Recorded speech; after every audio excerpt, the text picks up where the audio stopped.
கிறிஸ்துவுக்குள் எனக்கு அருமையான சகோதரிகள், சிறு பிள்ளைகள் அனைவருக்கும் உயிர்த்தெழுந்த ஆண்டவராகிய இயேசு கிறிஸ்து நாமத்தினால் இந்த அருமையான கர்த்தரினாலே என்னுடைய அருமையான வாழ்த்துக்களை உள்ளத்தின் ஆழத்திலிருந்து சொல்லக்கூடிய வாய்ப்பினை பருவத்தின் தேவன் நமக்கு தந்தமைக்காக தேவனுக்கு நாம் நன்றி சொல்வோம். உண்மையிலேயே இந்த அருமையான கர்த்தனால் அன்றாவது ஒன்று கூடி பரலோகத்தின் தேவனை ஆவியோடும் உண்மையோடும் தொழுதலும் சலாக்கியத்தை பெற்றமைக்காக நாம் மீண்டுமாக தேவனுக்கு நாம் நன்றி சொல்வோம். எனக்கு அன்பார்ந்த இந்த நாளில் நாம் தெரிந்து கொண்ட வேத பகுதி எரேமியா 18ஆம் அதிகாரம் 1 முதல் 10 வசனங்களை முதலாவது வாசிக்க கேட்கலாம். எரேமியா 18ஆம் அதிகாரம் 1 முதல் 10 வசனங்கள். பழைய ஏற்பாட்டிலே 897 பக்கம் வாசிக்க கேளுங்கள். கர்த்தரால் எரேமியாவுக்கு உண்டான வசனம்: நீ எழுந்து குயவன் வீட்டுக்கு போ, அங்கே என் வார்த்தைகளை உனக்கு தெரிவிப்பேன் என்றார். அப்படியே நான் குயவன் வீட்டுக்கு போனேன். இதோ அவன் திரிகையினாலே வனைந்து கொண்டிருந்தான். குயவன் வனைந்து கொண்டிருந்த மண்பாண்டம் அவன் கையிலே கெட்டு போயிற்று. அப்பொழுது அதை திருத்தமாய் செய்யும்படிக்கு தன் பார்வைக்கு சரியாய் கண்டபடி குயவன் அதை திரும்ப வேறே பாண்டமாய் வனைந்தான். அப்பொழுது கர்த்தருடைய வசனம் எனக்கு உண்டாகி, அவர், இஸ்ரவேல் குடும்பத்தாரே, இந்த குயவன் செய்தது போல நான் உங்களுக்கு செய்யக்கூடாது என்று கர்த்தர் சொல்கிறார். இதோ இஸ்ரவேல் வீட்டாரே, களிமண் குயவன் கையில் இருக்கிறது போல நீங்கள் என் கையில் இருக்கிறீர்கள். பிடுங்குவேன், இடிப்பேன், அழிப்பேன் என்று நான் ஒரு ஜாதிக்கு விரோதமாகவும் ஒரு ராஜ்யத்துக்கு விரோதமாகவும் சொன்ன மாத்திரத்தில் நான் விரோதமாய் பேசிய அந்த ஜாதியார் தங்கள் தீங்கை விட்டு திரும்பினால் நானும் அவர்களுக்கு செய்ய நினைத்த தீங்கை செய்யாதபடிக்கு மனம் மாறுவேன். கட்டுவேன், நாட்டுவேன் என்றும் ஒரு ஜாதியை ஒரு ராஜ்யத்தை குறித்து நான் சொல்லுகிறதும் உண்டு. அவள் என் சத்தத்தை கேளாமல் என் பார்வைக்கு பொல்லாப்பானதை செய்வார்களானால் நானும் அவர்களுக்கு அருட்சீவன் சொன்ன நன்மையை செய்யாதபடிக்கு மனம் மாறுவேன். எனக்கு பிரியமானவர்களே, இந்த அருமையான தீர்க்க தரிசன வசனம் தேவன் நமக்காக கொடுக்கப்பட்ட அருமையான ஒரு அறிவுரையான ஆலோசனையான வேதவசனங்கள். நீங்களும் நானும் தேவனுடைய பார்வையிலே குயவனின் கையில் களிமண் இருப்பது போல நீங்கள் நானும் பரலோகத்து தேவன் கையிலே களிமண்ணை போல் இருக்கிறோம். பாருங்கள், குயவன் களிமண்ணை பிசைந்து அவன் ஒரு பாண்டமாக அவன் நினைக்கிறான், திருகை வைத்து அவன் வணைகிறான். அவன் கையில் இருக்கிறான் அந்த பாண்டம், அந்த மண் பாண்டம் அவன் விருப்பத்திற்கு மாறாக இருந்தால் அது கெட்டு போயிற்று என்று சொல்லி அவன் அதை உடைத்து மீண்டுமாய் பிசைந்து புதிய பாண்டமாக அவன் விருப்பத்திற்கு ஏற்றபடி செய்ய குயவனுக்கு என்ன உண்டு? உரிமை உண்டு. ஆகவே இந்த களிமண் பார்த்து குயவனை பார்த்து நிச்சயமிடாது, ஏன் என்னை உடைத்தாய், ஏன் என்னை பிசைந்தாய் என்று கேட்க முடியாது. அதே போலத்தான் பரலோகத்தின் தேவனுடைய கரங்களில் நாம் களிமண்களாக இருக்கிறோம். பாருங்கள், உண்மையிலே நாம் மண்ணினால் உருவாக்கப்பட்டவர்கள் தான். நாம் மண்ணாக இருக்கிறோம். சங்கீதக்காரர் தாவீது தம்முடைய சங்கீத புத்தகத்தில் சொல்வது பாருங்கள். சங்கீதம் 103ஆம் அதிகாரத்தில் திருப்பும் பொழுது அங்கு இப்படியாக கூறார் பாருங்கள். சங்கீதம் 103ஆம் அதிகாரம் 14வது வசனத்திலே, நம்முடைய உருவம் இன்னதென்று அவர் அறிவார், நாம் மண் என்று நினைவு கூறு. உண்மைதான், நாம் மண் என்று நினைவு கூறுகிறார். ஆதியாகமம் 2ஆம் அதிகாரம் 7ஆம் வசனத்தில் வாசிக்கும் பொழுது, பரலோகத்தின் தேவன் பூமியின் மண்ணினால் என்ன செய்தார்? நம்மை உருவாக்கினார். முதலாவது ஆதாம் உருவாக்கும் பொழுது பூமியின் மண்ணை எடுத்து அதை ஒரு சிலையாக வடிவெடுத்தார். 2 கண்கள், காதுகள், மூக்கு, வாய், கைகள், கால்கள் வைத்து அந்த சிலையின் நாசியிலே அவர் தமிழ் ஜீவ சுவாசத்தை ஊதும் பொழுது மனிதன் ஜீவாத்மாவானான். ஆம், நம்மெல்லாம் இருக்கிறோம், மண்ணுக்கு திரும்புவோம் என்பதை தேவனுடைய வார்த்தை தெளிவாக கூட. ஆகவேதான் இந்த அருமையான எரேமியா தீர்க்கதரிசி சொல்லும் பொழுது நீங்களும் நானும் பரலோகத்து தேவனுடைய கரங்களில் களிமண்களைப் போல் இருக்கிறோம். ஆக அப்படி களிமண்களாக இருக்கிற நம்மை, அந்த ஜனங்களை தேவன் பார்த்து சொல்லும் பொழுது பாருங்கள், 7வது வசனத்திலே, பிடுங்குவேன், இடிப்பேன், அழிப்பேன் என்று நான் ஒரு ராஜ்யத்துக்கு விரோதமாகவும் ஒரு ராஜ்யத்துக்கு விரோதமாகவும் சொன்ன மாத்திரத்தில் நான் விரோதமாய் பேசின அந்த ஜாதியார் தங்கள் தீங்கை விட்டு திரும்பினால் நானும் அவர்களுக்கு செய்ய நினைத்த தீங்கை செய்யாதபடிக்கு மனம் மாறுவேன். நீங்களும் நானும் தேவனால் சிருஷ்டிக்கப்பட்ட நோக்கத்தினை பலூத்தின் தேவையை நீங்கள் நான் மகிமைப்படுத்த வேண்டும். ஏசாயா தீர்க்கதரிசி ஏசாயா 43ஆம் அதிகாரம் 7வது வசனத்தை நான் வாசிக்கும் பொழுது பாருங்கள், இப்படித்தான் நான் வாசிக்கிறோம். பாருங்கள், ஏசாயா 43ஆம் அதிகாரம் 7வது வசனத்திலே பாருங்கள்,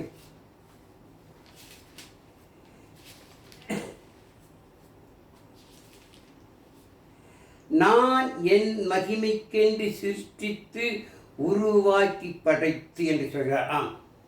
தேவனை மகிமைப்படுத்துவதற்காகவே நீங்களும் நானும் சிருஷ்டிக்கப்பட்டோம், உருவாக்கப்பட்டோம். ஆகவே தேவனை மகிமைப்படுத்த வேண்டும் என்பதை அவர் விரும்பும் பொழுது நாம் அவரை மகிமைப்படுத்தாத அந்த பட்சத்தில் தேவன் என்ன செய்கிறார்? நம்மை தண்டிக்க அவருக்கு உரிமை உண்டு. அப்படித்தான் ஆரம்ப காலத்திலே தேவன் உலகத்தை உண்டாக்கின பொழுது ஆதாம் ஏவாள் மூலமாக ஜனங்கள் பெருகி வளர்ந்து வந்தார்கள். நோவா காலத்திலே, நோவாக்குடைய காலம் 10வது தலைமுறை. இந்த 10வது தலைமுறையிலே அந்த ஜனங்களை தேவன் பார்க்கும் பொழுது ஜனங்கள் பெருகி ஆங்காங்கு வாழ்ந்து வந்தார்கள், வசித்து வந்தார்கள். ஆனால் அவர் என்ன செய்யவில்லை? தேவனுக்கு பிரியமாக இருக்கவில்லை. தேவன் விருப்பத்துக்கு மாறாக வாழ்ந்தார்கள். அந்த ஜனங்களை பார்த்து பரலோகத்தின் தேவன் வேதனைப்பட்டார், துக்கப்பட்டார். ஆதியாகமம் 6ஆம் அதிகாரத்தை நான் வாசித்தால் தெரியும். இந்த ஜனங்களை ஏன் தான் படைத்தேனோ, ஏன் தான் உருவாக்கினேனோ என்று சொல்லி அவருடைய இருதயத்திற்கு அது விசனமாக இருந்ததாம். வேதனைப்பட்டார். ஆகவே அந்த ஜனங்களை அவர் அழிக்க திட்டமிட்டார். அந்த கூட்டத்திலே யாராவது ஒருவர் தேவனுக்கு பிரியமாக இருக்க மாட்டான் என்று ஆலோசி பார்த்த பொழுது ஒரே ஒரு மனிதன் நோவா மாத்திரம் தேவனுக்கு பிரியமாக ஜீவித்ததனால் நோவாவை விட்டு நோவா குடும்பத்தை காப்பாற்றி எல்லா ஜனங்களையும் என்ன செய்தார்? ஜல்ல பிரளித்தனால் அழித்தார். ஆக அப்படிப்படி தேவனை போய் என்ன செய்ய முடியும்? நாம் கேள்வி கேட்க முடியுமா? ஒரு புதிய உலகத்தை, ஒரு புதிய ஜெனரேஷன், ஒரு புதிய மக்கள் கூட்டம் தேவன் உருவாக்கினார் நோவா குடும்பத்தின் மூலமாக. எனக்கு அன்பானதிலே அப்படிப்பட்ட தேவனுக்கு உரிமை உண்டு. நீங்கள் நான் தேவனுடைய கருத்திலே களிமண்களைப் போல் இருக்கிறோம். தேவன் விருப்பத்திற்கு மாறாக நான் நடப்போம் என்று சொன்னார். அவர்களை தண்டிக்க பரலோகத்து தேவனுக்கு உரிமை உண்டு. அவர் இப்போ நம்ம செய்யாது, கேள்வி கேட்க முடியாது. ஏனென்றால் குயவனை போல பரலோகத்தின் தேவன் இருக்கிறான். குயவன் கையில் அந்த மண் பாண்டம் அவருடைய பார்வைக்கு விரோதமாக அந்த பாண்டம் இருக்குமே என்றால் அது கெட்டு போய்விட்டு சொல்லி அதை உடைத்து பிசைந்து புதிய பாண்டமாக செய்ய குயவனுக்கு உரிமை உண்டு. அதே போல பரலோகத்து தேவனுக்கு உரிமை உண்டு. இதை குறித்து பரிசுத்த பவுல் ரோம சபைக்கு எழுதும் பொழுது இப்படியாக கூறார். ரோமர்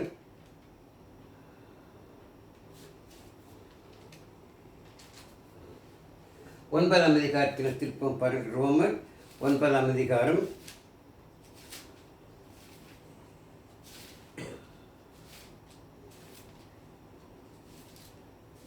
9ஆம் அதிகாரம் 20-22 வாசிக்கலாம்.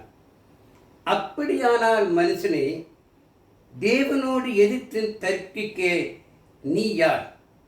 உருவாக்கப்பட்ட வஸ்து உருவாக்கினதை நோக்கி நீ என்னை ஏன் இப்படி உண்டாக்கினாய் என்று சொல்லலாமா? மிதியிட்ட ஒரே களிமண்ணாலே குயவன் ஒரு பாத்திரத்தை கனமான காரியத்துக்கும் ஒரு பாத்திரத்தை கனவீனமான காரியத்துக்கு பண்ணுகிறதற்கு மண்ணின் மேல் அவனுக்கு அதிகாரம் இல்லையோ அதே மறந்தார்கள். பரலோகத்து தேவனுக்கு அதிகாரம் உண்டு. நாம் தேவனை மகிமைப்படுத்த வேண்டும், தேவனுக்கு பிரியமாய் வாழ வேண்டும். அப்படி வாழாத பட்சத்தில் தேவன் நம்மை தண்டிக்க அவருக்கு உரிமை உண்டு. தேவன் ஒரு புதிய உலகத்தை, ஒரு புதிய மனிதனை உருவாக்க அவருக்கு உரிமை உண்டு. ஆகவே தேவனிடத்தில் நம்ம சிமராதி கேள்வி கேட்க முடியாது. அப்படிப்பட்ட தேவன் விரும்புகிறது, அப்படிப்பட்ட எதிர்பார்ப்பது என்னவென்றால் அவரை நாம் மகிமைப்படுத்த வேண்டும், அவருக்கு பிரியமாக ஜீவிக்க வேண்டும். அப்படி அவருக்கு என்ன விரும்புகிறார்? மத்திய 7ஆம் அதிகாரம் 21ஆவது வசனத்தை வாசிக்கும் பொழுது, பரலோகத்தில் இருக்கிற என் பிதாவின் சித்தத்தின்படி செய்கிறவனே பரலோக ராஜ்யத்தில் பிரவேசிப்பானே அல்லாமல் என்னை நோக்கி கர்த்தாவே கர்த்தாவை செய்ய மாட்டான், அதில் பிரவேசிக்க மாட்டான். ஆம், பரலோகத்து தேவன் என்ன விரும்புகிறாரோ, அவர் சித்தம் என்னவோ அதன்படி செய்கிறவர்கள் மாத்திரமே அந்த பரலோக பாக்கியத்தை பெற்றுக்கொள்ள முடியுமா? அவர் சித்தத்தின்படி செய்யாமல் வெறுமனே கர்த்தாவே கர்த்தாவே ஆண்டவரே ஆண்டவர் சொன்னால் என்ன செய்ய முடியாது. நம்ம அந்த பரலோக பாக்கியத்தை பெற்றுக்கொள்ள வேண்டிய கனிகள் அப்படித்தான் செய்கிறார்கள். அவருடைய விருப்பத்தை நிறைவேற்றுவது கிடையாது, அவர் சித்தத்தின்படி செய்வது கிடையாது. ஆனால் என்ன செய்கிறார்கள்? பக்திமானை போல இன்றைக்கு வேஷத்தாரிகளாகிறார்கள், மாய்பாலம் பண்ண. அதுவல்ல உண்மை. தேவ சித்தத்தை நிறைவேற்ற வேண்டும். பாருங்கள், தேவ சித்தத்தை நிறைவேற்றாமல் இன்னைக்கு அநேகர்கள் பாருங்கள். அதே மத்திய 7ஆம் அதிகாரத்தை நாம் தொடர்ந்து ஆராய்ந்து பார்க்கலாம். மத்திய 7ஆம் அதிகாரம் 22 வாசியங்களை பாருங்கள். மத்திய 7ஆம் அதிகாரம் 22. அந்நாளில் அநேகர் என்னை நோக்கி கர்த்தாவே கர்த்தாவே உமது நாமத்தினாலே தீர்க்கதரிசனம் உரைத்தோம் அல்லவா, உமது நாமத்தினாலே பிசாசுகளை துரைத்தோம் அல்லவா, உமது நாமத்தினால் அநேக அற்புதங்களை செய்தோம் அல்லவா என்பார்கள். அப்பொழுது நான் ஒரு காலம் உங்களை அறியவில்லை, அக்கிரம செய்யக்காரரே என்னை விட்டு அகன்று போங்கள் என்று அவளுக்கு சொல்லுவேன். இது பார்வையிலே எவ்வளவு ஒரு வேதனையான காரியம். தேவனுடைய விருப்பத்திற்கு மாறாக, தேவன் எதிர்பார்ப்பதற்கு மாறாக இன்றைய உலகில் இன்றைக்கு அநேகர் அப்படித்தான் செய்கிறார்கள். லூக்கா சுவிசேஷம் 6ஆம் அதிகாரம் 46 வாசிக்கும் பொழுது, என்னை ஆண்டவரே ஆண்டவரே என்று சொல்லியும் நான் சொல்லுகிறபடி நீங்கள் செய்யாமல் இருக்கிறது என்று கேட்கிறார். அமர்வார்களே, குயவனின் கையில் அந்த களிமண், அவன் விருப்பத்துக்கு மாறாக அந்த பாண்டம் வறுமை என்று சொன்னார். அதை உடைத்து அதை பிசைந்து புதிய பாண்டமாக புதிய பாத்திரமாக உருவாக்க அந்த குயவனுக்கு உரிமை உண்டு இருப்பது போல பரலோகத்து தேவனுக்கும் அதிகாரம் உண்டு. அவர் இப்ப நினைச்சு கேள்வி கேட்க முடியாது. மகளே, தேவனுக்கு பயந்து தேவ சித்தத்தை நிறைவேற்ற வேண்டும். அப்படியே நான் பரலோகத்து தேவ சித்தம் என்ன, அவர் என்ன விரும்புகிறார், விதைத்து ஆராய்ந்து பார்க்கும் நமக்கு தெரியும். மத்திய சுவிசேஷ 17ஆம் அதிகாரத்திலே நாம் முதல் 5 வசனங்களை வாசித்து பார்த்தால், ஆனால் இயேசு கிறிஸ்து பேதுருவையும் யாக்கோப்பையும் யோவானை மலைத்துக் கொண்டு என்ன செய்கிறார்? ஒலிவு மலைக்கு போகிறார். அங்கு சென்று போய் மறுரூபமாகிறார். அவர் மறுரூபமாகும் பொழுது ஆனால் இயேசு கிறிஸ்துவின் பக்கத்திலே மோசேயும் எலியாவும் இருப்பதை பேதுரு பார்க்கின்றார். பேதுரு அதை பார்த்து அவருக்கு மிகுந்த சந்தோஷம். ஆனால் இயேசு கிறிஸ்துவை பார்க்கும் பொழுது அவர் தூய வெண்மையாக இருப்பதை பார்த்து, அவர் பக்கத்தில் எலியாவையும் மோசையும் இருக்கிறதை பார்த்து அவர் சந்தோஷப்பட்டு அவர் சத்தம் போட்டு சொல்கிறார், ஆண்டவரே, நம்ம எல்லாரும் இங்கு இருப்பது நல்லது. உமக்கு ஒரு கூடாரமும் மோசேக்கு ஒரு கூடாரமும் எலியாவுக்கு ஒரு கூடாரம் அமைப்போம் என்று சொல்லி பேதி சொல்லும் பொழுது பருவத்திலிருந்து ஒரு சத்தம் உண்டாகிறது. பாருங்கள், அந்த சத்தம் என்ன சொல்வது பாருங்கள், வாசிக்கலாம். மத்தேயு 17ஆம் அதிகாரத்தில் 5ஆம் வசனத்தை வாசிக்கலாம். மத்தேயு 17:5. அவன் பேசுகையில் இதோ ஒலியுள்ள ஒரு மேகம் அவர்கள் மேல் நிழலிட்டது. இவர் என்னுடைய நேசகுமாரன், இவரில் பிரியமாயிருக்கிறேன், இவருக்கு செவி கொடுங்கள் என்று அந்த மேகத்திலிருந்து ஒரு சத்தம் உண்டாயிற்று. ஆம், பேதுருவுக்கு பரலோகத்து தேவன் ஆலோசனையாக அறிகுறியாக சொல்கிறார், நீ கூடாரத்தை கட்ட வேண்டாம், நீ கூடாரம் கட்ட நல்லது என்று சொல்வதை பார்க்கலாம். இவர் என்ன நேசுகுமாரன், இவருக்கு நீங்கள் செவி கொடுங்கள் என்று சொல்லி அவரால் இயேசு கிறிஸ்துவை சுட்டி காட்டி அவங்களுடைய எல்லாருக்கும் அவர் கூறுகிறார்.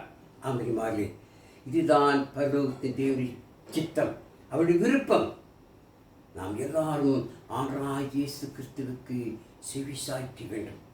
ஆண்டவராகிய இயேசு கிறிஸ்துவின் வார்த்தைக்கு நாம் கீழ்ப்படிய வேண்டும். அதற்காகவே பரலோகத்தின் தேவன் உலக மக்கள் எல்லாம் பாவத்திலே சிக்கி தவிக்கக்கூடாது, உலக மக்கள் எல்லாம் நரகத்துக்கு போய்விடக்கூடாது என்பதற்காக, நம்ம எல்லாம் பாதுகாப்பதற்காக பரலோகத்தின் தேவன் தம்முடைய நேசகுமாரனை இந்த பூவுலகில் அனுப்பினார். யோவான் 3:14 மீண்டும் நினைவு கூறும் பொழுது, தேவன் தம்முடைய ஒரே பேரான குமாரனை விசுவாசிக்கிறவன் எவனோ அவன் கெட்டு போகாமல் நித்திய ஜீவனை அடையும்படிக்கு அவரை தந்தள்ளி இவ்வளவாய் உலகத்தில் அன்பு கொண்டார். என் கண்பார்ந்து இன்னைக்கல்ல, உலக தோற்றத்துக்கு முன்னமே இது பரலோகத்தின் அனாதி திட்டம், அனாதி தீர்மானம். உலக தோற்றத்துக்கு முன்னமே இயேசு கிறிஸ்துவின் மூலமாய்த்தான் நீங்களும் நானும் அந்த பரலோக பாக்கியத்தை பெற்றுக்கொள்ள முடியும் என்பதற்காக பரலோகத்து தேவன் அந்த பேதுரு, யோவான், யாக்கோப்பை பார்த்து, இவரின் நேசகுமாரன், இவருக்கு நீங்கள் செய்யுங்கள், செவி கொடுங்கள். அதைத்தான் பரலோகத்தின் தேவன், அதைத்தான் மத்திய 7ஆம் அதிகாரத்தை நாம் வாசிக்க முடியும். அற்புதம் செய்ய வேண்டும் என்று, அடையாளம் செய்ய வேண்டும் என்று, அந்நிய பாஷை பேச வேண்டும் தேவன் சொல்லவில்லை. மாறாக நாம் தொடர்ந்து 24 வாசிக்கும் பொழுது, நான் சொல்லிய என் வார்த்தைகளை கேட்டு, நான் என்றால் ஆண்டவராகிய இயேசு கிறிஸ்து கூறுகிறார், அவர் வார்த்தையை கேட்டு அதன்படி செய்கிறவன் எப்படிப்பட்டாயிருக்கிறான்? கண்மலையுமே தன் வீட்டை கட்டினே புத்தியில மனுஷனுக்கு ஒப்பாயிருப்பானாம். ஆண்டவராகிய இயேசு கிறிஸ்து சொன்ன வார்த்தைகளை கேட்டு, இயேசு கிறிஸ்துவின் வசனங்களை கேட்டு அதன்படி நடக்க வேண்டும். அதைத்தான் பரலோகத்து தேவன் விரும்புகிறார். அதைத்தான் அது தேவனுடைய சித்தம். அம்மைமாலே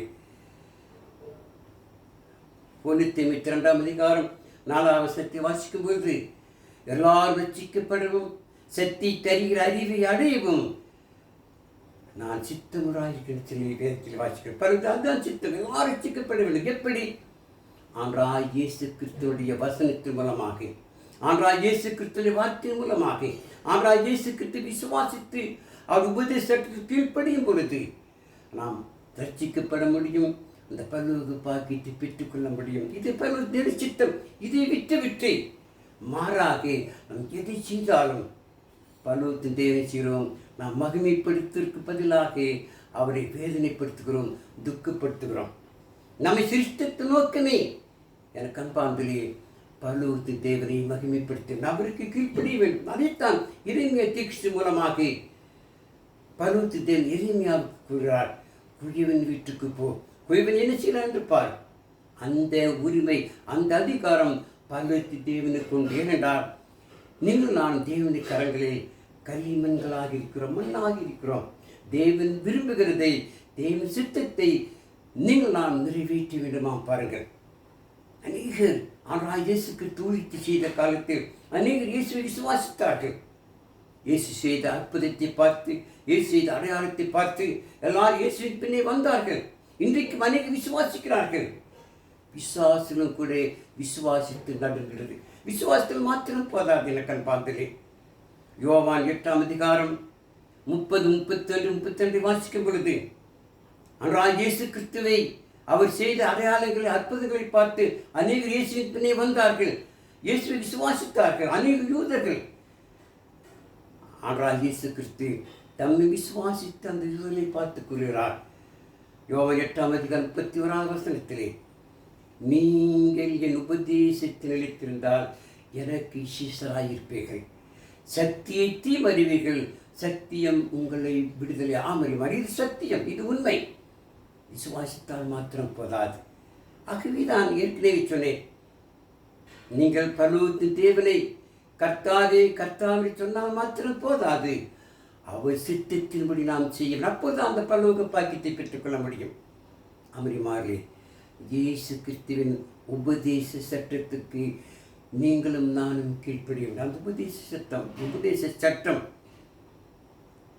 வேதாகமத்திலே புதிய ஏற்பாட்டிலே அப்போஸ்தலர் மூலமாக நமக்கு பரிசுத்தாவின் மூலமாக என்ன செய்து பதிவாக்கப்பட்டிருக்கிறது பாருங்கள். பரலோக தேவன் இயேசு கிறிஸ்துவுக்கு சொன்னார். இயேசு கிறிஸ்து அப்போஸ்தலர் சொன்னார்கள். அப்போஸ்தலர்கள் உலகமெங்கும் சுற்றி அவருடைய வசனங்களை போதித்தார்கள். அவர் போதிக்கப்பட்ட வசனங்கள் தான் வேதாகமத்திலே பதிவாக்கப்பட்டிருக்கிறது பாருங்கள். இயேசு கிறிஸ்து கூட அவர் சொந்தமாக சுயமாக ஒன்று சொல்லவில்லை. தேவன் சொன்னதை, தேவனுடைய வசனங்களைத்தான் சொன்னார். யோவான் 12ஆம் அதிகாரம் 49-50 வாசிக்கும்போது பாருங்கள். யோவான் 12ஆம் அதிகாரம் 49-50 வாசிக்கலாம்.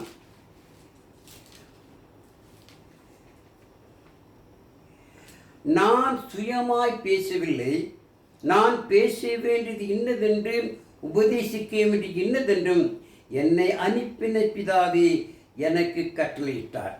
அவருடைய கட்டளை நித்திய ஜீவனாயிருக்கிறது என்று அறிவேன். ஆகையால் நான் பேசுகிறவைகளை பிதா எனக்கு சொன்னபடியே பேசுகிறேன். ஆகவேதான் பேதுருவிடத்திலும் யோவானிடத்திலும் யாக்கோபிடத்திலும் பலூத்தந்து பிதா சொல்லும் பொழுது, இவர் என்னுடைய நேசகுமாரன், இவருக்கு நீங்கள் செவி கொடுங்கள். பெரிய கூடாரத்தை கட்டணும் என்று சொல்லவில்லை.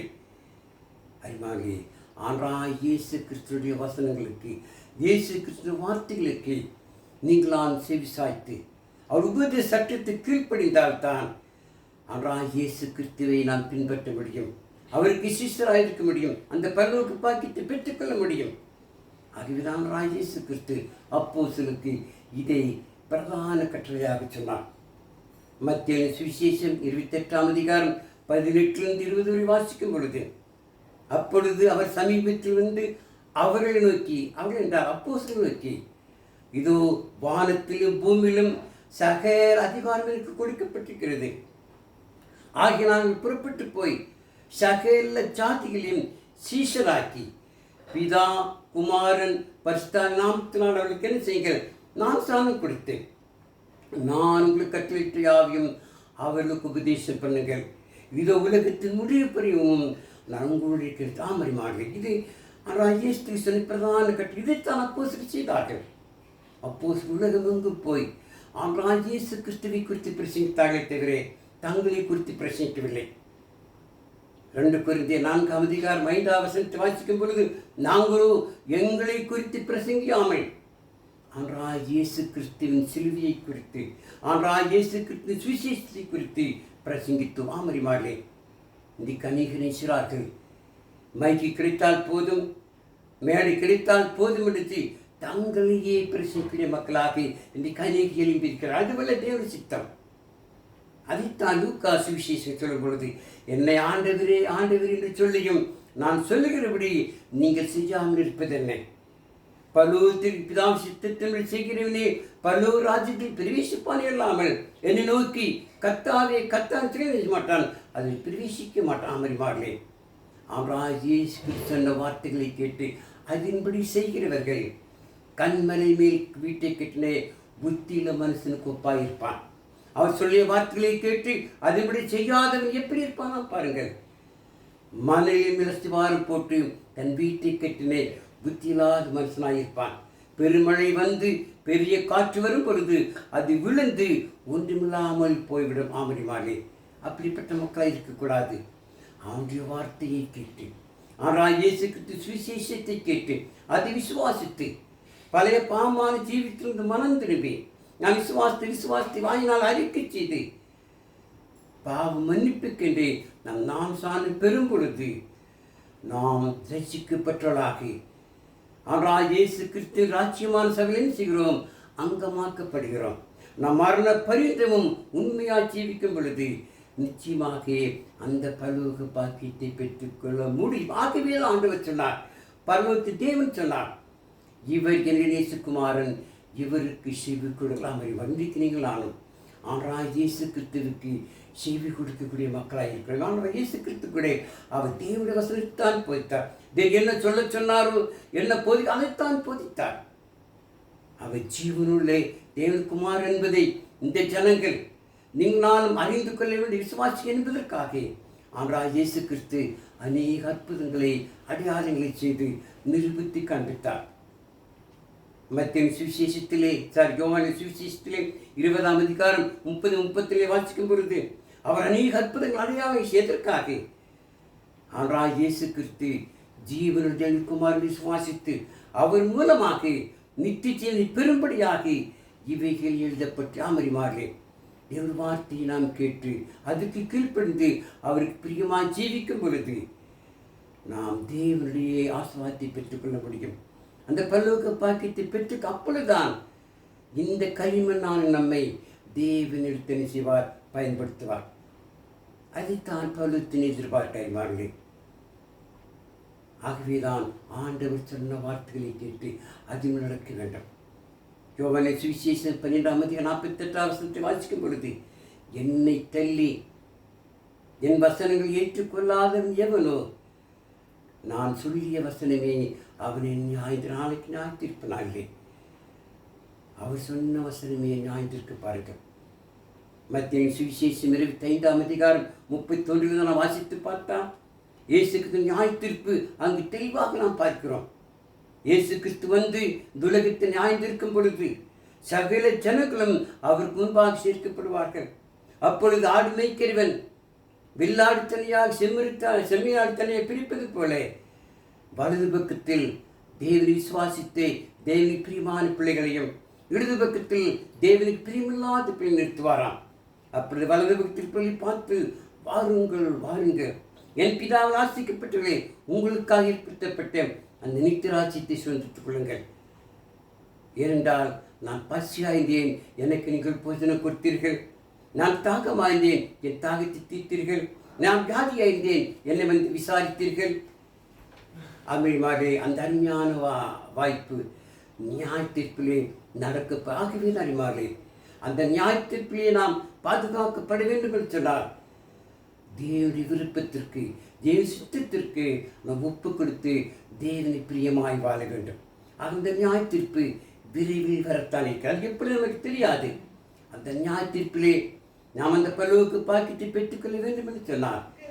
ஆண்டவராகிய இயேசு கிறிஸ்துவின் உபதேச சட்டத்துக்கு நீங்கள் நான் அப்படி கீழ்ப்பந்தால் மாத்திரமே அந்த பரலோக பாக்கியத்தை அப்படிப்பட்ட வாய்ப்பினை தேவனுக்கு ஆகவே தான் நீங்கள் நான் குயவனின் கையில் களிமண்ணை போல இருக்கிறோம், தேவனுடைய கையில் ஒரு களிமண்களாக இருக்கிறோம். ஆகவே தேவனுடைய நியாயத்தீர்ப்புக்கு நாம் காத்திருப்போம். தேவன் நிச்சயமான ஆசிரிப்பார். ஆகவே ஆண்டவராகிய இயேசு கிறிஸ்துவின் உபதேச சட்டத்தை கீழ்ப்படிந்து அவருக்கு பிரியமாக ஜீவிப்போம். தேவன் தாமே இந்த வசனத்தையும் கேட்ட நம் அனைவரையும் ஆசிரிப்பார். உங்கள் அன்பார்ந்த கவனத்துக்கு என் நன்றி நான் சொல்லிக் கொள்கிறேன். இதை கேட்கின்ற நீங்களும் கூட என்ன செய்யுங்கள், மற்றவர்களுக்கு இருக்கும்படியாக சப்ஸ்கிரைப் பண்ணுங்கள், லைக் பண்ணுங்கள்.